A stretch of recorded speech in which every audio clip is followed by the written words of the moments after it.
you just hang on a second while we get people sit? There are plenty of seats in the north jury room. People want to come off that.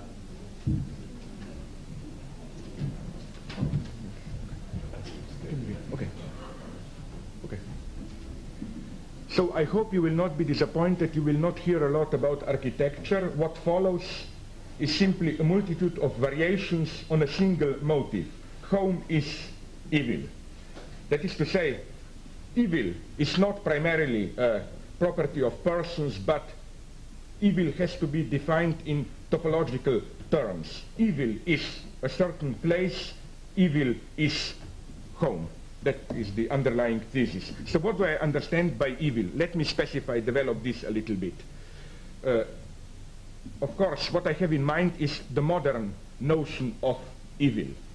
Virginia Woolf wrote that somewhere around 1910, human nature changed. In the same vein, I'm tempted to say that somewhere around 1800, with Immanuel Kant's philosophical revolution, the status of evil underwent a radical change. Today, we continue to live in the shadows of this change. In what precisely did this change consist?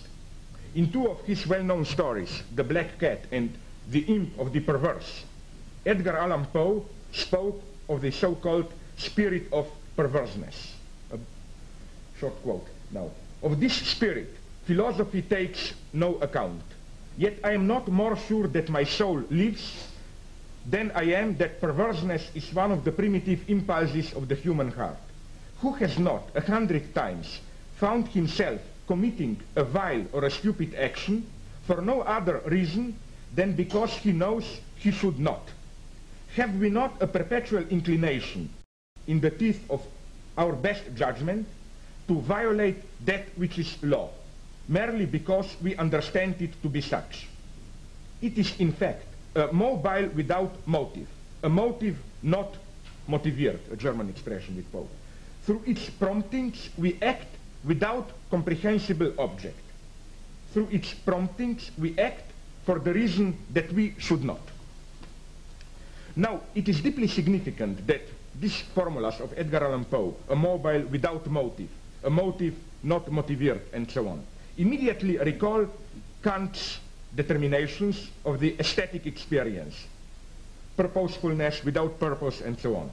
What we must not overlook here is the crucial fact that this command, you must be precisely because you are not permitted. That is to say, a purely negative grounding of an act, accomplished only because it is prohibited. That this command is only possible within the differential symbolic order, in which negative determination as such has a positive dimension. That is to say, in which the absence of a feature itself functions as a positive feature. Edgar Allan Poe's Imp of the Perverse therefore marks the point at which the motivation of an act, as it were, cuts off its external link to empirical objects and grounds itself solely in the immanent circle of self-reference. In short, Poe's Imp of the Perverse corresponds to the point of freedom in the strict Kantian sense. This reference to Kant is far from accidental. According to Kant, the faculty of desiring does not possess a transcendental status, since it depends wholly upon pathological objects and motivations, pathological in the Kantian sense of empirical contingent. Jacques Lacan aims, on the contrary, to demonstrate the transcendental status of this faculty of desiring. That is to say, the possibility of formulating a motivation for our desire totally independent of pathology.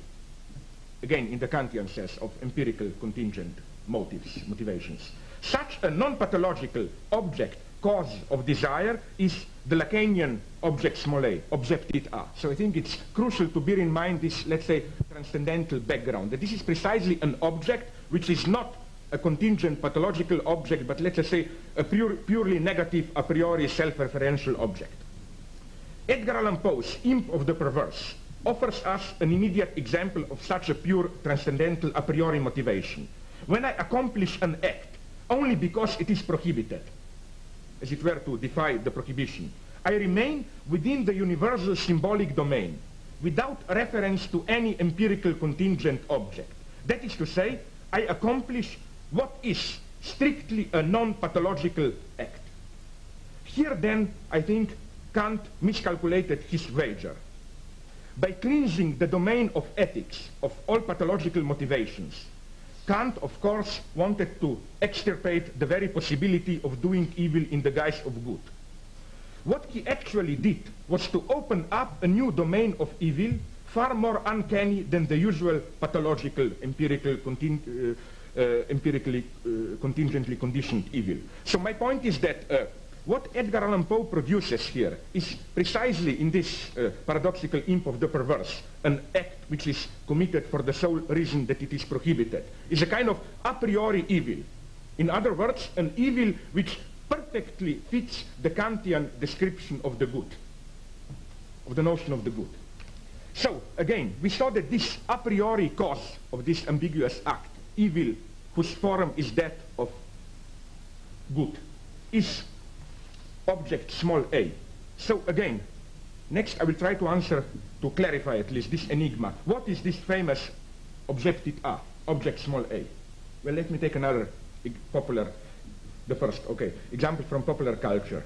In one of his brilliant essays, Stephen Jay Gould, I think a Lacanian biologist, if there ever was one, extrapolates ad absurdum the long-term tendency in the relationship between price and quantity of Hershey chocolate bars, you know, that horrible American chocolates. For some time, that's the long-term tendency, you know, that for some time the price stays the same while the quantity gradually diminishes.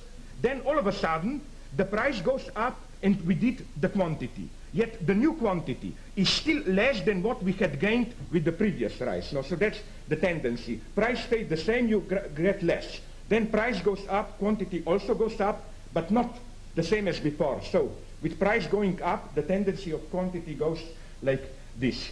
So the quantity of chocolate bar over a temporal span thus follows a zigzag.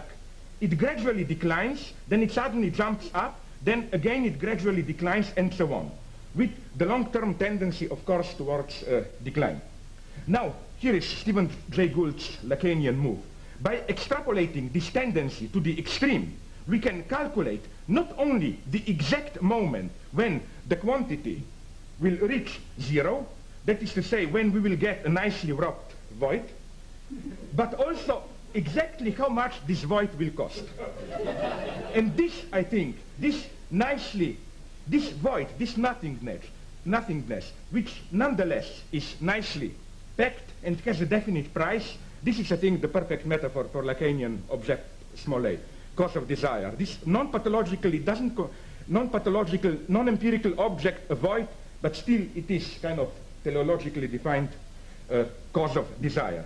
So an exemplary case of such object, which brings us now to the motive of home, is, permit me another vulgar example, is offered by, I think, a very interesting film, far better, I think.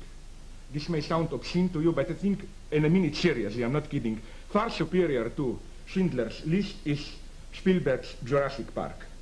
Jurassic Park was dismissed by most critics as a kind of kitschy techno-spectacle whose sole interest resides in its special effects, whereas, so it was usually said, the intersubjective relations between characters remain wholly flat and undeveloped. Is, however, this really the case? What if here also evil resides in the very gaze that perceives evil? That is to say, what if the dismissal of Jurassic Park as a kind of techno-kitsch spectacle does not express so much the quality of the film as rather the limitation of the critical gaze itself? Namely, the first feature that should make us more attentive is the unusually static character of the film. The action soon, as it were, gets stuck in one place with the repeated attacks of the dinosaurs. If then Jurassic Park is a spectacle, it represents the paradox of a kind of chamber spectacle. That is to say, my thesis is that Jurassic Park is a kind of chamber drama about the trauma of fatherhood, in the style of an early Antonioni or Bergman, superior to them, of course.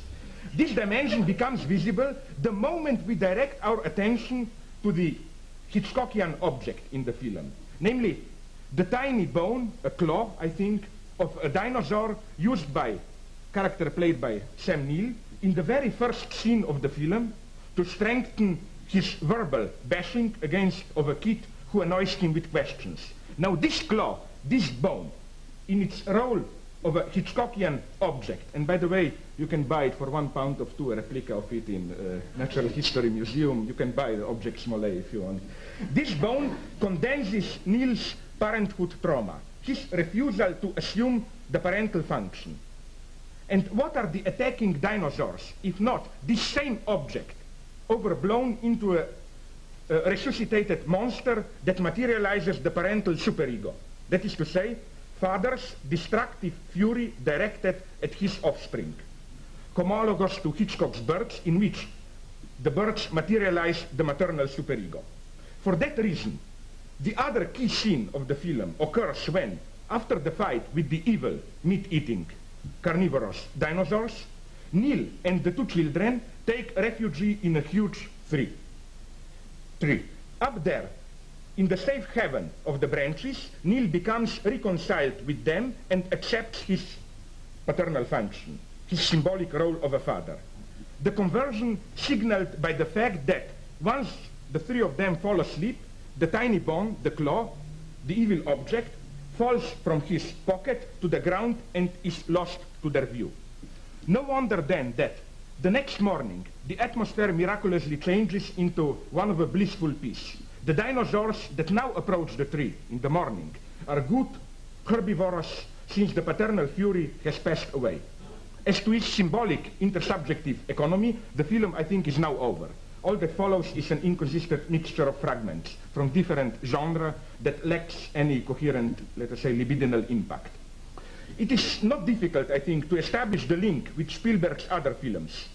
Most of them, from Empire of the Sun up to the Schindler's List, are centered precisely on this trauma of fatherhood, of this kind of ambiguous, half-evil paternal figure which then turns good, saves the children, Jews, or whomever.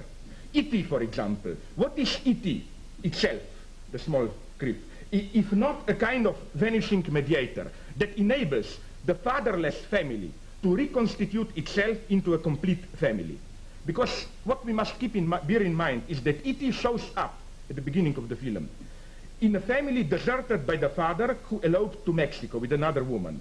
At the film's end, the good scientist clearly assumes the role of the future father. He already holds the mother around her shoulders. So I think that's really the function of E.T. It's a kind of vanishing mediator enabling the reconstitution of the family.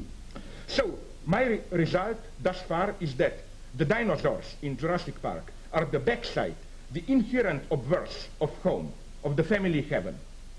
We encounter this same splitting in the case, let me now use another example from recent political developments, in the case of skinheads who attack foreigners here in England, in Germany, and so on.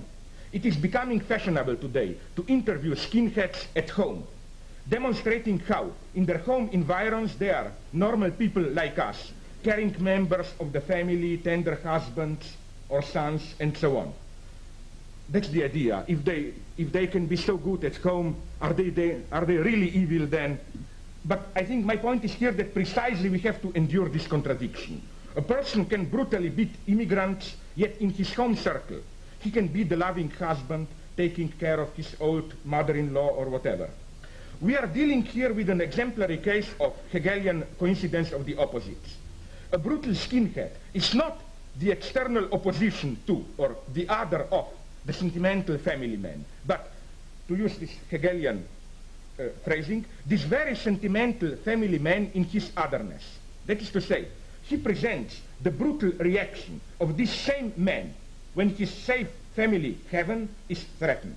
In other words, the skinhead who gets into a fury and starts to beat up them, foreigners and so on, without any deeper rational or ideological motivation, simply because it makes him feel good, is nothing else than the narcissistic individual of the so-called society of consumption in a different modality. The line that separates them is extremely thin. It consists of a purely formal conversion, since we are dealing with one and the same fundamental attitude inscribed either inside or outside the ideological framework of what is socially permissible. How then is this splitting reflected in the domain of the law? Insofar as law is by definition impersonal, blind, abstract, cold, ignorant of our particularity, is there something, that's now my question, is there something like the law at home, the law which functions as its opposite, the law which is not abstract but penetrated with particular enjoyment? I think there is. The psychoanalytic name for such a law, let us say the law at home, is simply superego. The domain of law is always split into the public, abstract, neutral, symbolic law, the guarantee of law and order, and the superego. That is to say, the obscene nightly law that necessarily redoubles and accompanies, as its shadow, the public law.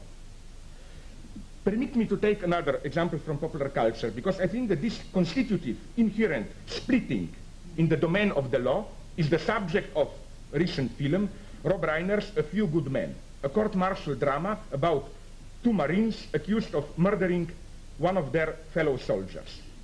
The military prosecutor claims that the two Marines' act was a deliberate murder, whereas the defense succeeds in proving that the defendants just followed the so-called Code Red, an unwritten rule of military community life which authorizes the clandestine nighttime beating of a soldier, of a fellow soldier, who, in the opinion of his peers or of the superior officer, has broken the ethical code of the community, of the Marines. Now, the function of this Code Red, as it is called in the film, is extremely interesting. It condones an act of transgression, illegal beating, punishment of a fellow soldier. Yet at the same time, it reaffirms the cohesion of the group. That is to say, it calls for an act of supreme identification with so-called group values. Now, what is crucial with this Code Red is that such a code must remain under cover of night, unacknowledged, unutterable, not integrated into public symbolic universe, let us say. In public, everybody pretends to know nothing about it, or even actively denies its existence. It represents the so-called spirit of community in its purest, exerting the strongest pressure on the individual, the pressure to comply with its mandate of group identification. Yet simultaneously, it violates the explicit rules of community life. Where does this splitting of the law into the written public law and its underside, the unwritten, obscene, secret code, come from? From the incomplete, let us say in Lacanian terms, patu, non-all, character of the public law. Explicit public rules are not sufficient. So they have to be supplemented by a clandestine, unwritten code aimed at those who, although they violate no public rules, maintain a kind of inner distance and do not truly identify with the so-called spirit of community. So this, I think, is crucial also for the analysis of ideology, that the public law, law and order, that regulates law and order, is always redoubled, accompanied by this kind of clandestine, obscene regulation, unwritten rules, which precisely are the key point of social identification, the ultimate guarantee of cohesion, but precisely as such must not be publicly acknowledged. We thus have, again, the splitting of the field of law into law as, in Freudian terms, ich-ideal, ego-ideal, a symbolic order which regulates social life, which maintains social peace, and its obscene superego obverse. As has been shown by numerous analyses from Mikhail Bakhtin onwards, periodic transgressions of the public law are inherent to the social order. They function as a condition of social stability. I think that the mistake of Bakhtin, or rather, not of Bakhtin himself as of some of his followers, was to present an idealized image of these transgressions, while passing in silence over lynching parties, gang rapes, and so on, as the crucial form of the so-called carnivalesque suspension of social hierarchy. So again, what bothers me, at least with some followers of Bakhtin, is that is that they only see the so-called liberating effect of this kind of suspension of social hierarchy, etc. But I think that precisely beating of the foreigners, anti-Semitic acts, and so on, this is this famous carnivalesque suspension of social hierarchy.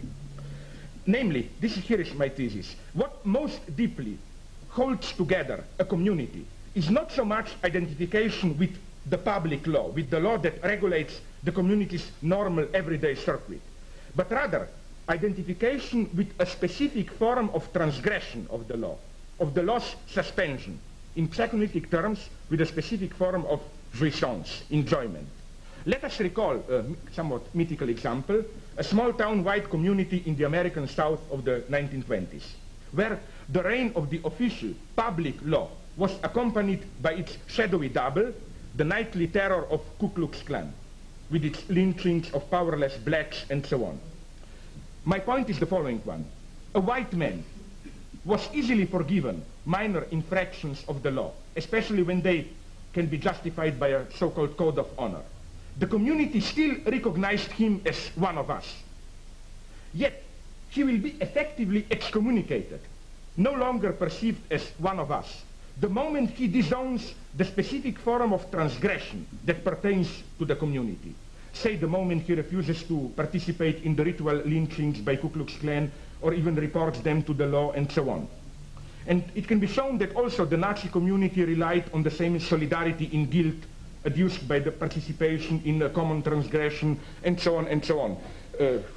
I could give you here examples from my own personal experience, in ex-socialist Yugoslavia, and so on. My point being what? That, again, what truly holds together a certain community is not its explicit public law, but the specific form of transgression of the law. This is, to be the true conformist, one has precisely to participate in the specific mode of transgression of the law. So again, I think that, which is why I'm deeply pessimistic, deeply confused when one uses all the metaphorics of transgression, of transgressing the law, etc., as if one is doing something truly subversive. I think quite on the contrary. Again, each system implies a specific form of transgression, which is its ultimate, let's say, force point of stabilization. Let me specify this a little bit. When, as a consequence of the rise to power of the bourgeois egalitarian ideology, the public space loses its direct patriarchal character, this relationship, this tension between the public law and its obscene superego, obverse underside, also undergoes a radical change. Namely, in the traditional patriarchal society, the inherent transgression of the law assumes the form of a carnivalesque reversal of authority. The king becomes a beggar, madness poses as wisdom, and so on and so on. An exemplary case of this reversal is a custom practiced in the villages of northern Greece up to the middle of our century. For one day, women took over. Men had to stay at home and look after children, whereas women gathered in the local inn, drank to excess, organized mock trials of men, and so on and so on. Now, I hope you got my point. My point is there is absolutely nothing subversive in this. That this kind of false transgressive liberation is the most horrifying anti-feminist guarantee of anti-feminist patriarchal order. Because what breaks out in this carnivalesque transgression, suspension of the ruling patriarchal law is the fantasy of the feminine power.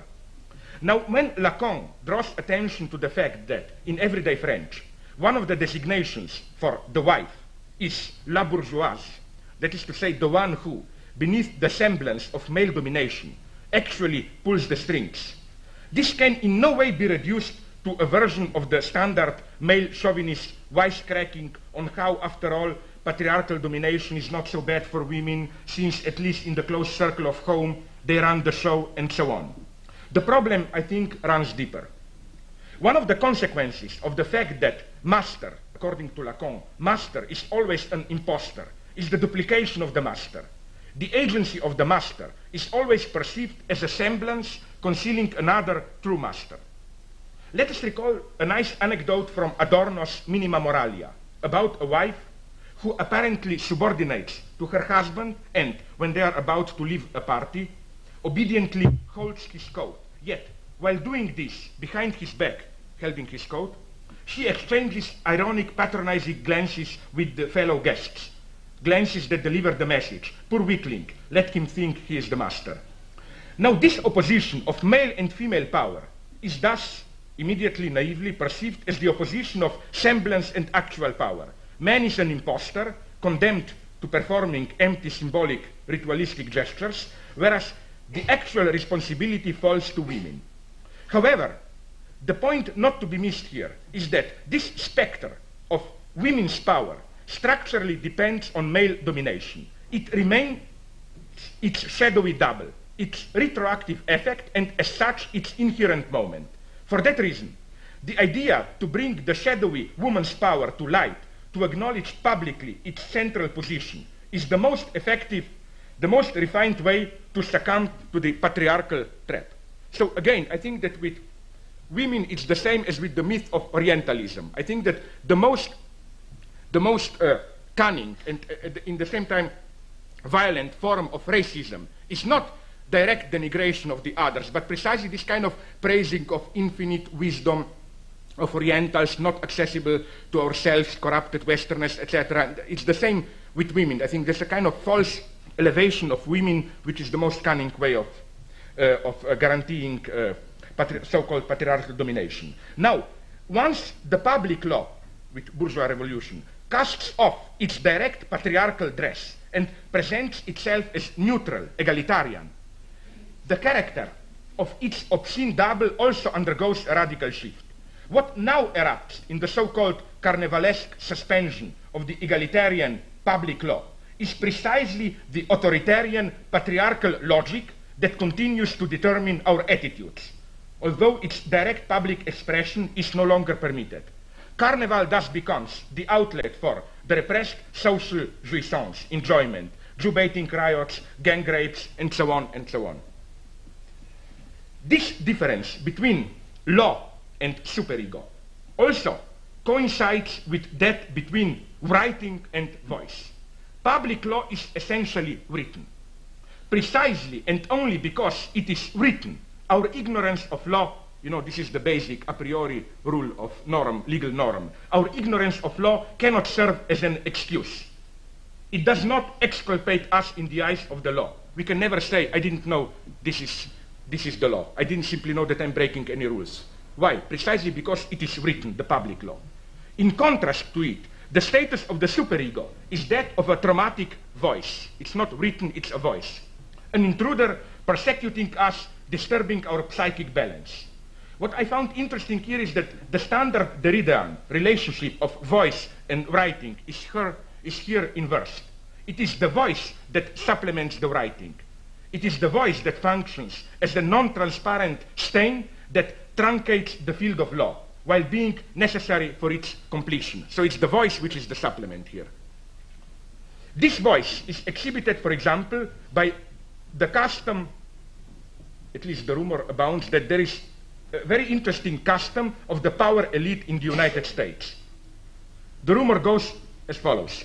Each year, when I was in San Francisco a year ago, it was in the society where I moved, everybody was talking about this, that each year, for about 2 weeks, the entire power elite of the United States, top politicians, managers, military, journalists, the wealthiest, etc., they gather in a closed resort guarded by FBI and so on, south of San Francisco, in order to socialize. Now, what do they do there?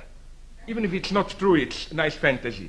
What they actually do there is, for the most part, they indulge in obscene games that precisely suspend the dignity of social rituals.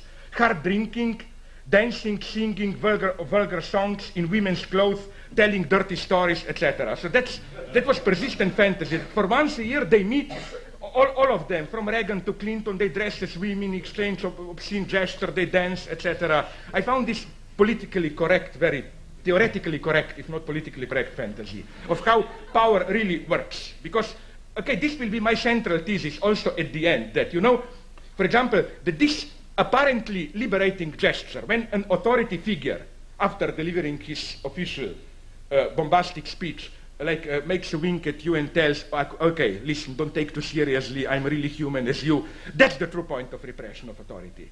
And my point would be that precisely the only way to undermine these so-called humanizing gestures are precisely the ultimate support of authority. So that the way to undermine authority is precisely, paradoxically, to resist in it to the end. And if I may improvise a little bit, which is why I found, okay, I am a dogmatic Lacanian, I admit it, but at least I have good reasons for it.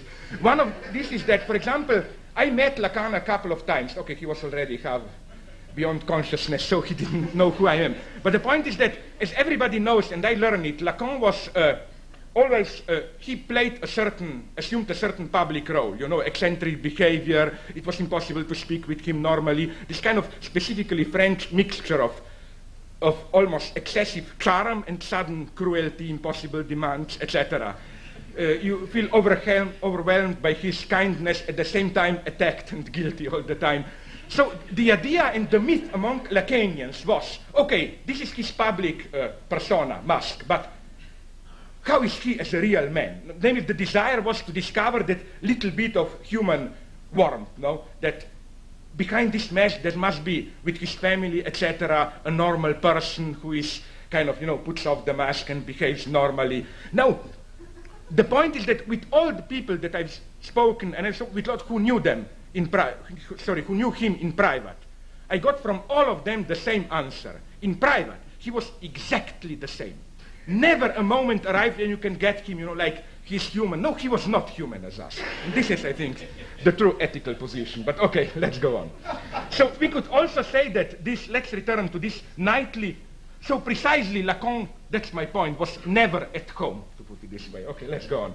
So this nightly, obscene law, we could also say that it consists of, okay, to use the bombastic Greek term, proton pseudos, the primordial lie that founds a community. That is to say, identification with community is ultimately always based upon some shared guilt, or more precisely, upon a fetishist disavowal of this guilt. When, for example, to use the kind of standard example, a communist in the Soviet Union of the 30s answers the reproach that the communist regime is terrorist beyond all comparison, that thousands are condemned, shot without proven guilt, that the entire agriculture is in ruins. The actual strategy of the communist response does not consist in a direct denial of these facts, but rather in claiming that the authors of these reproaches are unable to penetrate the essence of what is going on, to perceive the emergence of a new man, of classless solidarity, and so on. So a communist knows very well that millions are dying in the camps, yet this knowledge only confirms his belief that the sublime true people happily, enthusiastically build socialism, and so on. The more reality is miserable and depressive, the more a true Stalinist communist clings to his fetish. Every allegiance to some community eventually involves such a fetish that functions as the disavowal of its founding crime. Is America not the fetish of an infinitely open space enabling every individual to pursue happiness in his or her own way? The nature of this solidarity in guilt can also be much more specific.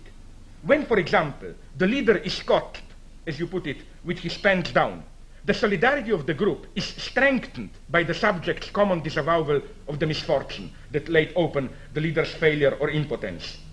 A shared lie is an incomparably more effective bond for a group than the truth. And I mean this quite literally. For example, with a lot of closed groups, okay, starting with Lacanian communities that I was able to observe, there was always a kind of internal, half-private rumor, shared secret of, of knowledge how the leader, the boss, whoever, the master, is really weak, of the weakness. But this not only did not undermine the authority, but the denial in public, the public denial of this secret knowledge of master's weakness is what holds the group together. That's my point, that you cannot build a community on truth, to put it in somewhat bombastic terms. You need a lie.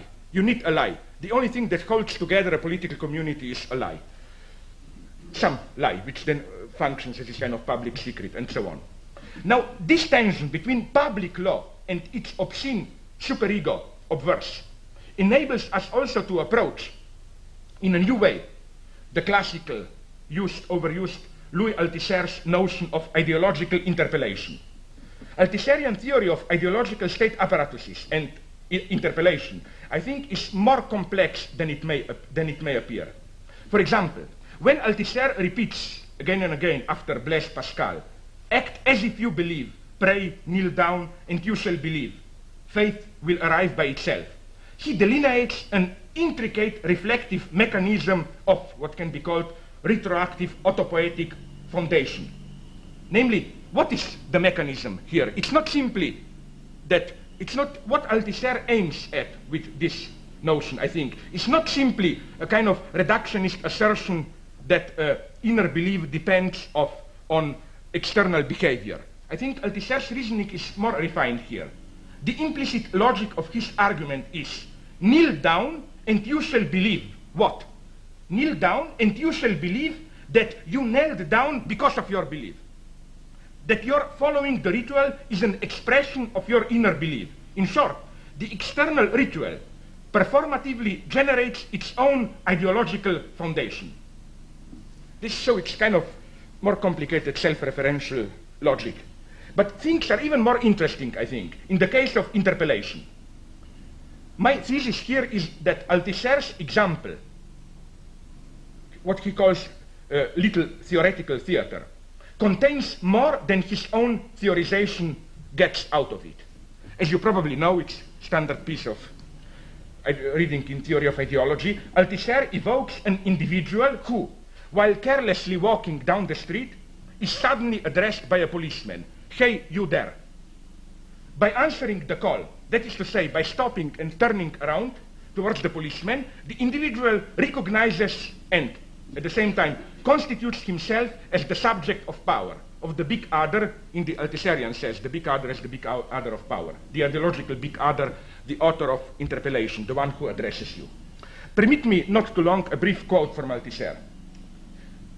Assuming that the theoretical scene I have imagined takes place in the street, the hailed, interpellated individual will turn around. By this mere 180 degrees physical conversion, he becomes a subject. Why? Because he has recognized that the hail was really addressed to him, that it was really him who was hailed. It is a strange phenomenon, and one which cannot be explained solely by guilt feelings, despite the large numbers who have something on their conscience. Naturally, for the convenience and clarity of my little theoretical theater, I have had to present things in the form of a temporal succession. There are individuals walking along, somewhere, usually behind them, the hail rings out, hey you there. One individual turns around, believing, suspecting, knowing that it is for him. But in reality, these things happen without any succession. The existence of ideology and the hailing or interpellation of individuals as subjects into subjects are one and the same thing, end of quote. Now, again, my thesis is that there is more in this description, in this example, than what Althusser gets out of it in his theory of act of interpellation. Namely, I think that the crucial feature of this quoted passage is the double denial at work in it. The denial of the explanation of interpellative recognition by means of a guilt feeling, as well as the denial of the temporality of the process of interpellation. Individuals, as Althusser puts it, do not become subject. They always already are subject. My thesis is that this double denial is to be read as a Freudian denial, Verneinung. What the timeless character of interpellation renders invisible is a kind of atemporal sequentiality that is far more complex than the theoretical theater staged by Althusser.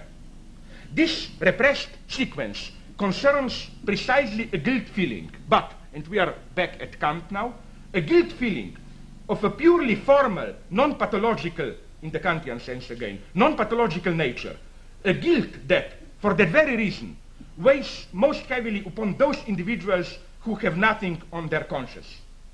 That is to say, let's make a quite naive empirical thought experiment. In what precisely consists the individual's first reaction to the policeman's, hey, you there? That's my experiment here. Just imagine, quite naively, you are walking down the street, you hear behind you a policeman, hey, you there. My idea is that your first reaction is not, yes, and then with this recognition, you constitute yourself as subject of ideology, subject of law, of legal power. My quite naive notion is that the first reaction is more complex, is an inconsistent but necessary, it's still a kind of a priori necessary reaction, inconsistent mixture of two elements. Your first reaction to hey you there is, why me? What does this idiot want from me? I'm innocent, I was just walking along, why me? This kind of surprise, why me? What did I do? I didn't do anything. That's all. Even if you, my point is that even if you are guilty, your first reaction when a person of authority addresses you is always this, why me? What did I do? What does this idiot want from me? But at the same time, there is exactly the opposite reaction. Namely, this perplexed protestation of innocence is always accompanied by an indeterminate, let us say almost Kafkaesque feeling of abstract guilt, a feeling that in the eyes of power, I am a priori terribly guilty of something, although it is not possible for me to know what precisely I am guilty of. And for that reason, since I don't know what I'm guilty of, I'm even more guilty. No, that's the other reaction. I must have done something. I don't know what, but it's even worse. This is what I'm guilty of. So the idea being that this very ignorance of mine, it is in the very ignorance of mine that consists my true guilt. I feel guilty precisely because I don't even know what I'm guilty of. So my idea is that before, haha, yes, I'm the subject of power, comes this contradictory, antagonistic response. So what we have here is the entire Lacanian dispositive of the subject split between innocence and abstract, a protestation of innocence and an abstract indeterminate guilt.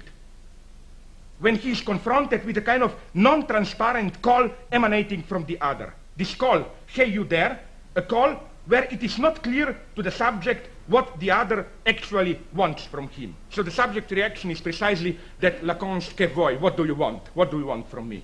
This non-transparency, impenetrability of the desire of the other. In short, what we encounter here, to put it in Althuserian terms, I think, is precisely interpellation. You are addressed by the other, but interpellation prior to identification. Interpellation where you don't yet have identification.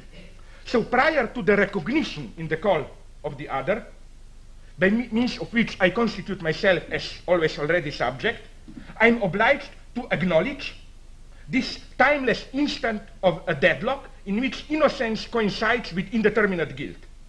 The ideological identification, by means of which I assume a symbolic mandate, I recognize myself as the subject of power, takes place already as an answer to this deadlock. My point is that this deadlock, again, is not an empirical notion, contingent. It's necessary. The first reaction to the call of the power is this kind of contradictory response which articulates a certain deadlock. Why me? I must be guilty of something, and so on. It is precisely in order to elude, to escape this deadlock, that I assume a certain public symbolic identity. So, again, what remains unthought in Althusser's theory of interpellation is the fact that prior to ideological identification, recognition, we have an intermediate moment of obscene, impenetrable interpellation without identification. And in short, the unthought of Althusser is that there is already an uncanny subject that precedes the gesture of subjectivization, because through ideological identification, this is subjectivization. I become subject in Althusserian sense of legal identity, etc. But prior to that, there is a status of subject which is not yet this ideological subject in the Althusserian sense. Now, probably you will ask me, is this subject prior to subjectivization, is this not a pure theoretical construction of no use for a concrete social analysis? I think that the first evidence to the contrary is offered by the syntagm that recurs regularly when social workers attempt to render their experience of the so-called antisocial adolescent criminal, who lacks what we ideologically refer to as the elementary sense of compassion, moral responsibility. Namely, what I was struck with that in America, in England, in Germany, all the time they use the same expression. When you are confronted with this horrible mythological, I mean, they are almost as evil. I think that for you in England now, the central person of evil is the single mother, I think. No, that's the true source of all evil, no, because they then bred violent young man, etc. But another figure is, I think, this kind of violent adolescent, the metaphor which recurs all around. I've encountered it again, this metaphor in US, in England, in Germany, in France, is that when you look into his eyes, it seems as if, again we have home, as if there is nobody home. This always, as if, you know, there is void, there is nobody home, no person behind, no? So a similar case of this state, what Lacan would have called l'entre-deux-morts, between the two deaths, where the subject is alive, yet not at home, not integrated into the social symbolic network, is provided by a very vulgar, personal, unfortunately of me, everyday experience of precisely when you can experience this strange status of being subject but not yet subjectivization, in the sense of having a symbolic identity. Namely, this will be rather personal, very vulgar. When I answer the phone, and it probably must happen also to you, and an unknown voice says, for example, "Mary, are you there?" But there is no Mary in your apartment, so you know it's an obvious case of wrong number. I am always tempted to do something. What? Well, I don't actually do it. Yet, as you probably know, it was already Plato who said that there are two kinds of people. Those who actually do nasty things, and those who only dream about doing them. Well, I am the same. So my immediate temptation is to answer something that would cause panic on the other end. Like, don't you know Mary had an accident, she had just been taken away in an ambulance, or she just left in the arms of Robert, etc. Like, you know. The idea is what? The idea is that in cases like this, I am for a brief moment allowed to speak, as it were, from a symbolic voice. Since, in Europe at least, the list of numbers you called is not attached to the phone bill, so nobody will be able to trace me, to identify me, so I'm freed for all responsibility of my words. No, I'm absolutely free. I'm voice without symbolic identity, so I can screw things up freely. This would be this notion of subject prior to symbolic identity. But, however, our contemporary experience compels us to complicate further this picture. That is to say, what strikes the eye in the recent wave of anti-immigrant violence is, let us say, the primitive level of the underlying libidinal economy. Primitive not in the sense of kind of regression to some archaic level, but in the sense of the utmost elementary nature of the relationship between pleasure and jouissance, enjoyment, between the closed circle of pleasure principle that strives for balance, for the reproduction of its closed circuit, and the foreign body of enjoyment in its heart. That is to say, the libidinal economy that sustains the infamous battle cry, foreigners out, or in German, Ausländer raus, can be exemplified precisely by the relationship between Ich, the ego, and Lust, the pleasure, where the non-pleasure, Unlust, is defined in the terms of non-assimilation, of, as Lacan puts it, as what remains irreducible, unassimilable to the pleasure principle. The terms used by Freud and Lacan to describe the relationship of this primordial Ich, ego, and jouissance, enjoyment, perfectly fit the metaphorics of the racist attitude towards foreigners. This is what struck me when I was recently reading these metapsychological writings of Freud. The whole set of terms is the same as those used by these anti-immigrant violence skinheads and so on. The problems are those of assimilation, resistance to assimilation, expulsion of a foreign body, disturbed balance, and so on. These are fundamental topological terms.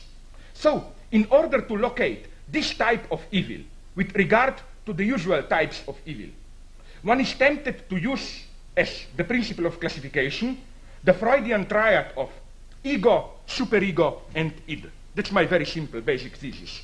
The most common kind of evil is, let's call it the ego evil.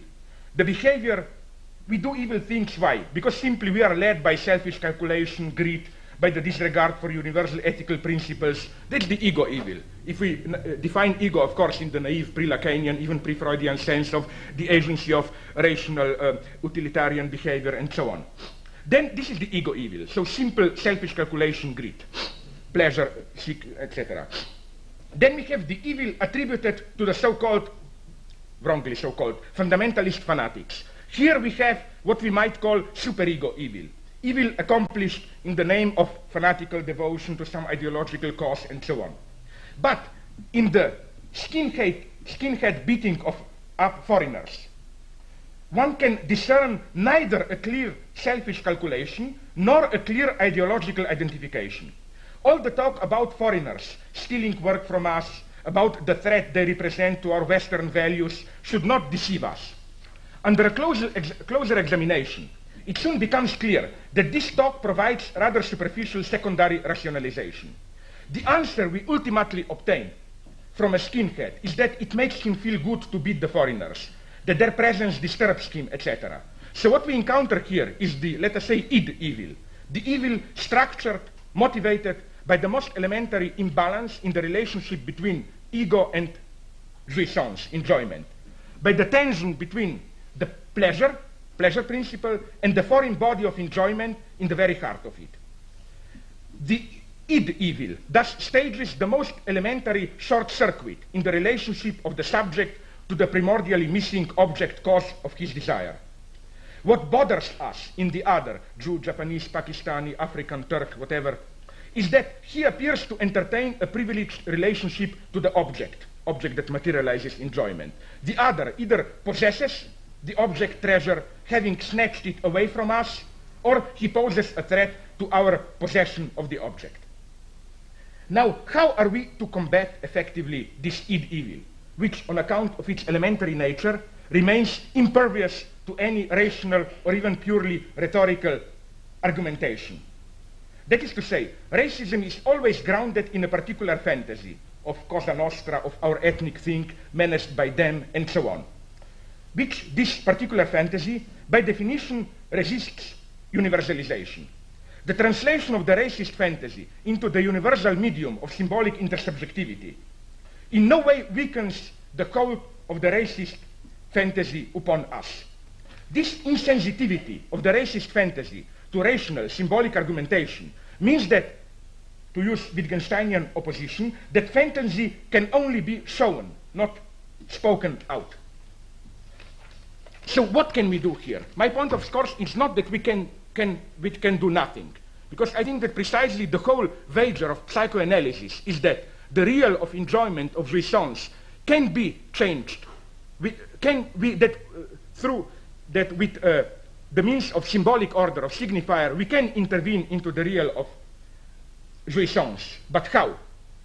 What I am tempted to propose is, namely, as a model for a strategy able to incorporate what Lacan called going through fantasy, la traversée du fantasme, I propose a strategy of over-identification, namely a procedure which takes into account the fact that the obscene superego, the basis support of the public law, is operative, as already developed at the beginning, is operative only insofar as it remains unacknowledged, hidden to the public eye.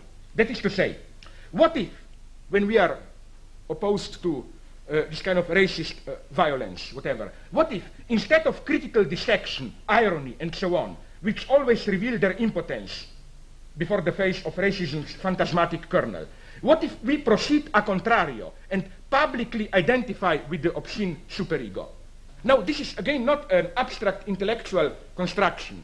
I have a precise empirical, if you want, verification here. My example is, maybe you've heard about it because it's they are moderately known even here, I think, the Slovene, let's call them post-punk group, the Slovene musical group Laibach, German name for Ljubljana.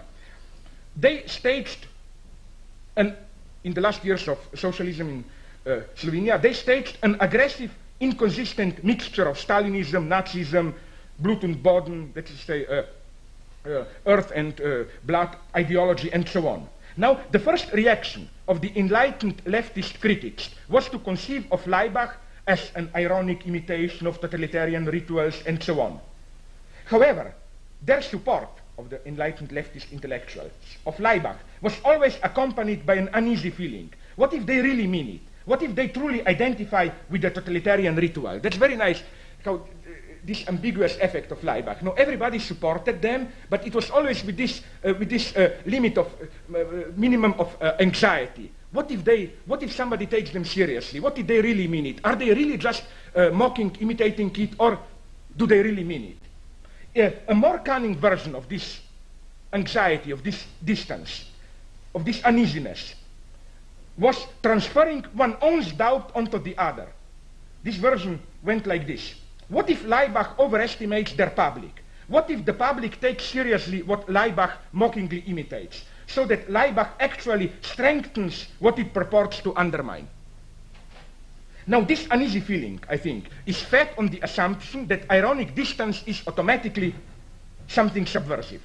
But what if, on the contrary, the dominant attitude of the contemporary so-called post-ideological, wrongly so-called, universe is precisely the cynical distance towards public values?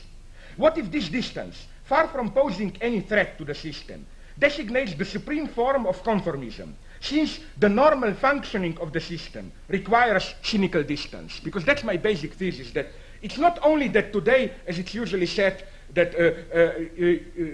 for the late capitalism, in order to reproduce itself, no longer requires strict ideological adherence, identification. My point is that it's even the reverse. It actively requires non-identification, cynical distance. In this case, the strategy of Leibach, I think, appears in a new light. It frustrates the system, let's say the ruling ideology, precisely insofar as it is not its ironic imitation, but over-identification with it.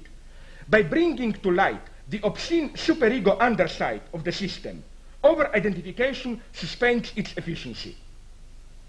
Again, imagine like the universe of Ku Klux Klan or of A Few Good Men, where precisely that what must remain hidden, the secret unwritten rule.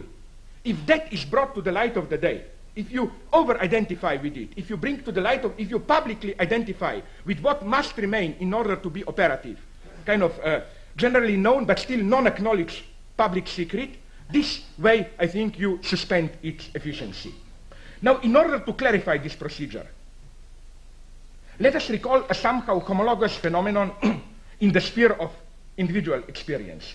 Each of us has some private ritual, phrase, nickname, etc., or gesture, used only at home, within the most intimate circle of closest friends, relatives. You know, for example, you were called something by your uncle, by father, by a friend, etc.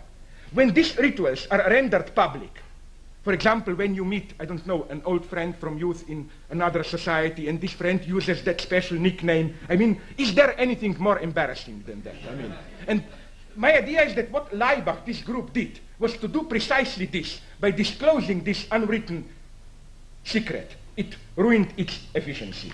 So now permit me slowly to conclude with my last example from English culture, which concerns precisely this relationship between fantasy and, let's say, political ethics.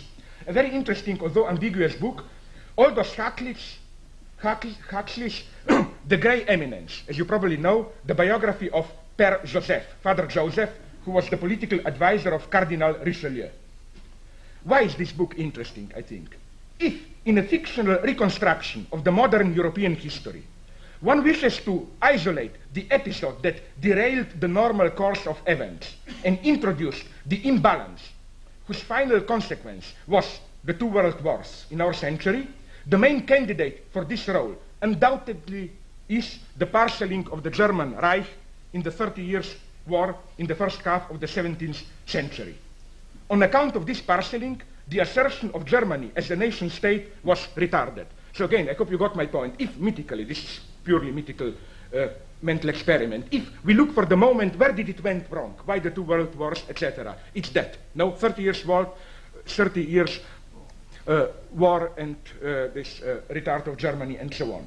Now, again, if there is a person who, within this fictitious reconstruction, can be made responsible for these catastrophic results, again, the main candidate for this role is Père Joseph, Father Joseph, who, through his phenomenal capacity for intrigue, succeeded in introducing a rupture in the Protestant camp, concluding a pact between Catholic France and Protestant Sweden, and thus shifting the center of war to German territory.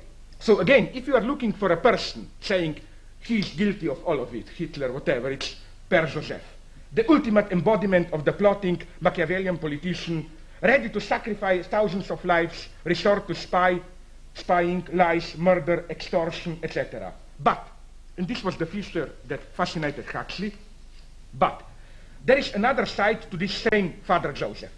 He was not only a priest, but a mystic of the utmost authentic kind. Every evening at home, after a day full of tortuous diplomatic intrigues, he plunged into deep meditations. His mystical vision bears witness to an authenticity worthy of Saint Teresa, John of the Cross, and so on. He corresponded regularly with the sisters of a small French convent, always found time to advise them on their spiritual distress, and so on. How are we to think these two sides together? At this crucial point, Huxley avoids the true paradox and opts for an easy way out by putting the blame on the alleged weak point of Father Joseph's mystical experience itself. Its excessive Christocentrism, its obsession with Christ's suffering on the way of the cross, is made responsible by Huxley for rendering possible the reckless manipulation with other people's suffering and so on. For that reason, as you know, Huxley turned away from Christianity and sought for spiritual salvation in the Eastern wisdom. What we must do, however, I think, is precisely to persist in this seemingly impossible conjunction. A person can be a monstrous plotter, yet his self-understanding, his existential religious experience can be spotlessly authentic. My point is that it is possible for Father Joseph at the same time to be the very origin of modern European evil, whatever. At the same time, we have his mystical experience can be totally authentic, blameless, whatever you want. The literary example of this paradox is Dostoevsky's Brothers Karamazov, as we know now from posthumously published sketches. It is Alyosha, this model of innocent, humble spirituality, who, in the unwritten continuation of the novel, was to become a revolutionary terrorist. Now, what I want to draw your attention to now, my conclusion, is the strict homology between Father Joseph and the poor skinhead who, while at home, behaves as the best family man.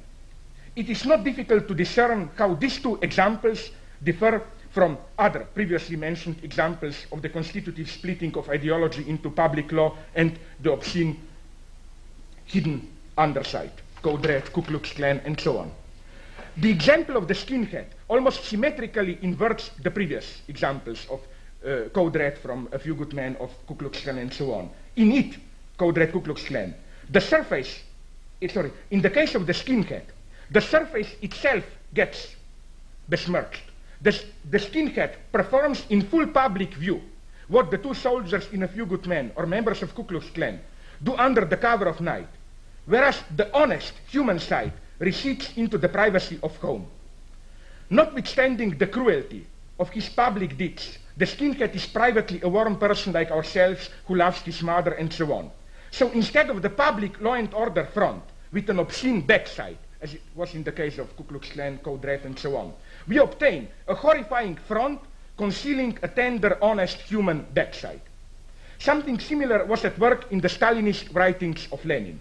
The Stalinist texts openly admit that in his effort to fulfill historical necessity, Lenin was forced to resort to resolute measures, to violate many gentle bourgeois moral norms, to order summary executions of a great number of people, and so on. Yet, as it is always pointed out in Stalinist text, notwithstanding all this, Lenin was deeply stirred by Beethoven's piano sonatas, he liked children and cats, and so on.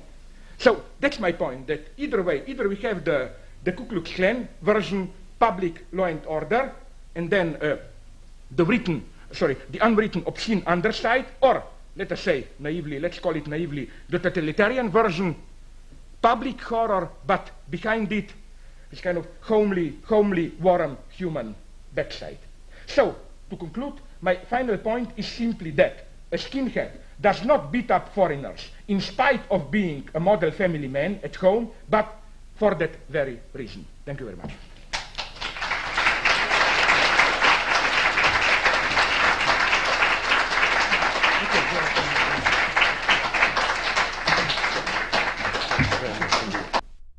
If anyone wants to, we just see if there's a.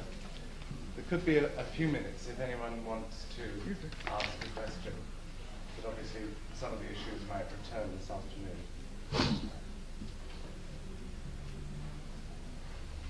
It's just a small point I wanted to ask you, but you've talked a bit about just towards the end. I wanted to ask you in what way you might articulate the word almost symmetrical. It not being a purely symmetrical figure, this reversal of roles then. You mean this classical bourgeois, where you have the almost, it's actually almost. The almost, it is the almost, because in so-called totalitarian regimes, I think you have the combination of the two strategies, because although in the case of Hitler's Germany, you have this logic of you do publicly horrible things, but privately you are a nice person, and I give you very nice horrifying examples of this. For example, you know, another German Hitler's personification of evil is Heydrich. You know what Heydrich did in private? You know Heydrich, the butcher of Czechoslovakia, etc. You know that every evening he gathered with 3 fellow SS friends, and you know what they played? Beethoven's string quartets. I mean, if there is a piece of music which is the ultimate. So, but my point is that at the same time you have also the other side. It is as if this second version somehow is inherently not, it's not possible to articulate it to the end, because at the same time German fascism did also work in this way of public law and order, private dirty secrets. Now, for example, Holocaust himself, they did, this was their point of private obscenity. It was not publicly acknowledged. Namely, people are usually misled today when they think that everything was publicly said. Okay, Jews were despised publicly, of course anti-Semitic texts were written, but still, Holocaust as such and a lot of other things, these were definitely not part of the public discourse. This was a kind of, still a kind of secret. So I simply refer to this. It is as if this second, let's call it naively totalitarian logic, cannot work, cannot function to the end. There is an inherent limit in it. Sorry. There's Paul and then Jeff.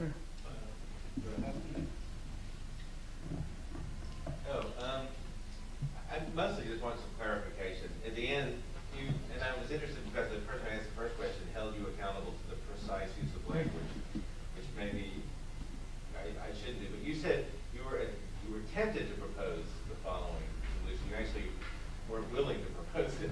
So which solution? At the very end, you said you were tempted to propose the following action. You mean apropos of Laibach when I spoke about that? At the very end of the talk, you talked about what is the action that can be taken. Oh, yeah, sorry, yes, I know what you're saying. So you were sort of tempted to propose this, and I was sort of interested in the desire, not quite wanting to propose, but I want to... No, it was simply to put it in Stalinist terms, my petit bourgeois reluctance, because the strategy of Laibach was very risky. I simply refer to this, how did it actually work? I think it worked, but... I mean, your proposal is something like this. There is a public law and an obverse private law, which are co-constructed, which are actually dialectic. They need each other. Yeah. In a certain sense, to rein the second into check, we have to carry the first, we have to exhaust the first one to extremes. Is that something like... Which is the first one? No. The public law. Yeah. I mean, is that something like the idea? I really want to get the sense of what the ending is. No, my idea is rather that, my idea was very naive. My idea was that, that the usual strategy is this kind of against public law and order. My idea is that at this level, against public law and order, you can be very subversive, etc., aggressive, but it's always a great danger that you actually even reassert this level, let's say level of underside superego and so on. But my idea is that what if we try, it was as simple as that, what if we try the obverse strategy? It is that the whole efficiency of this obscene underside is that it is operative only insofar as it's the same as with Andersen's Emperor is Naked. Of course, everybody knows about it, but not the big other. That is to say, it's not publicly recognized. So isn't it then one strategy to precisely, not to undermine, to do nothing critical, but precisely to over-identify in the precise sense of bringing to the light of the day this obscene underside? That this way, you not only render it inefficient, but you also truly subvert the public law and order insofar as the public law and order itself needs this hidden underside as its support. So where do you see the... But what Jeff in a way was asking was the strategy which you implied by referring to the ceaselessly public character of Lacan as a way of kind of gradually eradicating the obscene privacy. The inexorable conclusion of your talk, for me, can't end in exactly what you said, because you basically construct a dialectic pre-temporal dialectic between two forms of law. In what sense pre-temporal, sorry? In the sense that there's not public law first and then obverse private law, which comes afterwards and supports it, but in fact that they are co-constructive. Yes. It's not just that the public law is sustained by the private law. Sorry, I changed my mind. But it's also that the private law is sustained by its relationship to the public law. In a way, yes. In a way. Therefore, it cannot be the correct operating strategy, from my point of view, to try to make the private law public. What you actually have to do is step outside of that in a kind of caricature of both, which is what I thought you were describing with Lacan. You can't take a kind of activist Hegelianism in the sense that I can now end the obverse by constantly exposing it, because all I will always do is reconstruct a new obverse law. Okay, I got your point. Sorry, no, sorry, I was a little bit, how do you call it? What is the nice term for stupid? A little bit slow or what? I got it now, sorry. Yeah. No, I think, no, I'm not such a pessimist here. My reference to Laibach was a very precise reference. I see your point, but no, this is, I spoke almost as a kind of political activist, if you want. My point was simply, this is a crucial problem. For example, I know a lot of people, my friends in West Germany, old leftists and so on. And so they are desperate with this neo-Nazis beating up foreigners, etc. What to do? What to do there?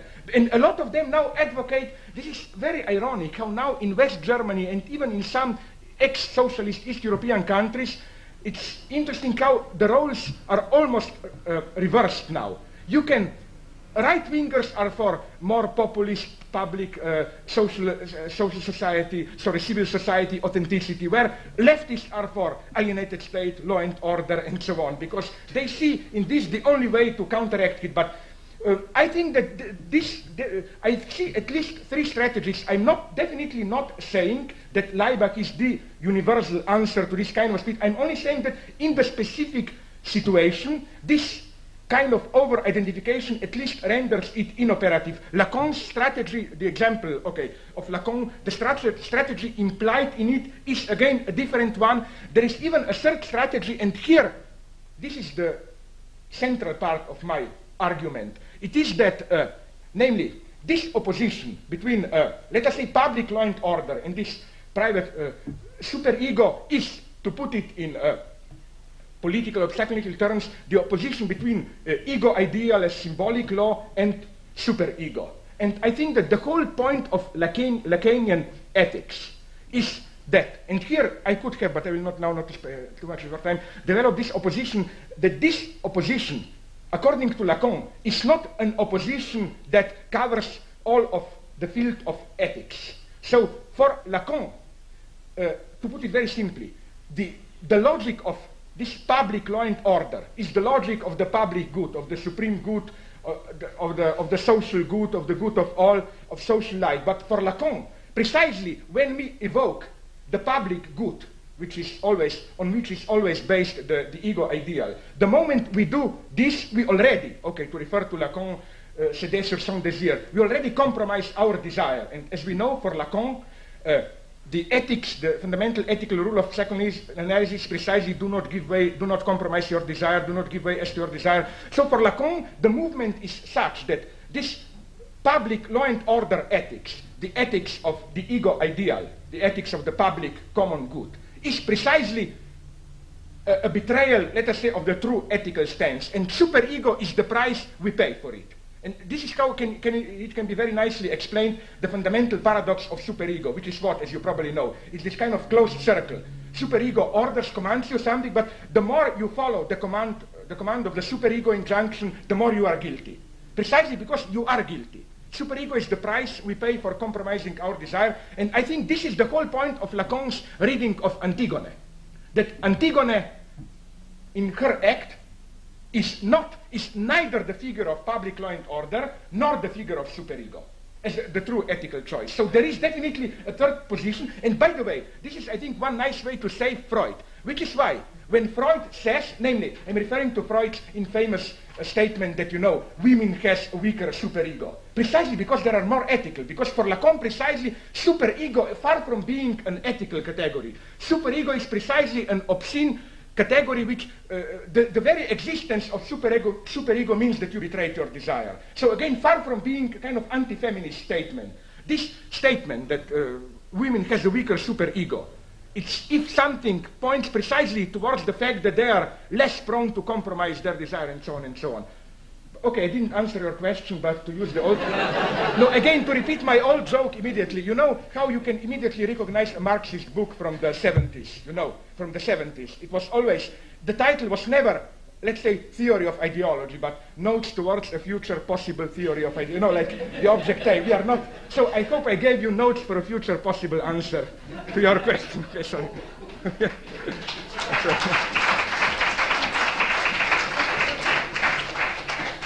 going to get the same question. Right? You're going to get Jeff's question another way round. Yeah. Okay. Your complicit rituals in a group are precisely designed to make it a community of fate. That Sorry, is, to make community? a community of fate. You cannot yeah, fate. leave it. Yeah. Okay? People can't hear. Sorry, the complicit rituals that are below the public, below the state, are designed to make the community a community of fate. Yeah. Now, you are proposing, as it were, strategies at the psychoanalytic level or at sort of, shall we say, the politics of symbols. Yeah. There's also a straight politics of institutions, which is to build communities of choice from which people can exit and make communities of fate more difficult to construct. Now, I happen to think that sociologically that is what is happening. In other words, precisely you're talking about groups like skinheads, precisely because communities of fate are increasingly communities of the failed and the rejected. Now, you then have a sociological problem with that. It is partly a problem of public order, but it isn't a general problem of the community. The great danger of talking of the community, as if we are actually all involved in communities where there is complicity, in that sense, is, I think, sociologically it isn't true. Right? Yeah, I see your point, I hope I see it, but I still think that, for example, these new communities, so-called new communities of faith, but aren't they... Fate. Sorry, faith, like believing, you mean this? No. Sorry. Fate. Sorry, faith like destiny. Yeah. No, not exactly the same, but in that direction. Okay, sorry. No, what I think is that, but still, is not, I'm a little bit more pessimistic in the precise sense that these communities of choice, but are we not obliged to read these new communities of faith as to use this term now not in a precise sense, but in a sense, as a kind of inherent system of the failures of our very communities of choice? So that I think that the answer to the resurgence, and it's not only skinheads, it's so-called moral majority or whatever, up and down, this re-emergence of the communities of faith. Is not this a kind of, I'm almost tempted to say that, you will probably not agree with me, I will sound as an old-fashioned Marxist, that in the same way as Marx says that crisis, this negative, etc., are, you know, an inherent effect of the structural imbalance, whatever, of capitalism. In the same sense, I am inclined to see these new communities of faith as an inherent, okay, to use old-fashioned terminology again, an effect of inherent contradictions of communities of choice. And I will not to take too much time, just to give you one hint. I think that in the Freudian, because this community of faith can be defined by a very special feature, by a re-emergence of a certain figure of the leader. They always have the leader. And my thesis here is the following one. With Freud, we have, as everybody knows, or should have known, the opposition of two fathers. We have two fathers with Freud. We have edible father, public law and order father, and the obscene, totem and taboo primordial father. What I think Freud did there was that he was a kind of victim of a kind of perspective illusion. That this so-called primordial father is really a postmodern phenomenon. I think that what Freud perceived as a prehistorical phenomenon, this primordial father who has them all, is really a misperception of the of the modern leader, which is not anymore leader of traditional symbolic authority. For example, what struck my mind is a clear example of this community of faith, that Branch Davidian sect, they were killed in Waco, Texas. Did you notice, okay, anecdotic detail, but it's significant enough, that the way that community was organized, the leader, David Koresh, the basic rule was that he had all the women. Only sexual relationship was permitted. That's to say, it was a kind of ironic, mocking, but still almost exact copy of Freud's primordial thought. So again, okay, I basically agree with you. The problem I see is that what I consider a little bit illusionary is to simply say that we need more communities of choice and less communities of faith. I think that there is a kind of inherent dialectics there at work, to use. And I'm not so optimistic about these communities of choice. What I am more sensitive to is that I'm rather a pessimist in the sense that I think that behind this choice, I always think it's possible to discern a kind of hidden command of faith behind it. I'm not so optimistic about these communities of choice, to put it this way. Okay, I think we should break for lunch now. We're going to meet back at 2 prompt. But before we go to lunch, on your behalf, I'd like to thank Slavoj very much.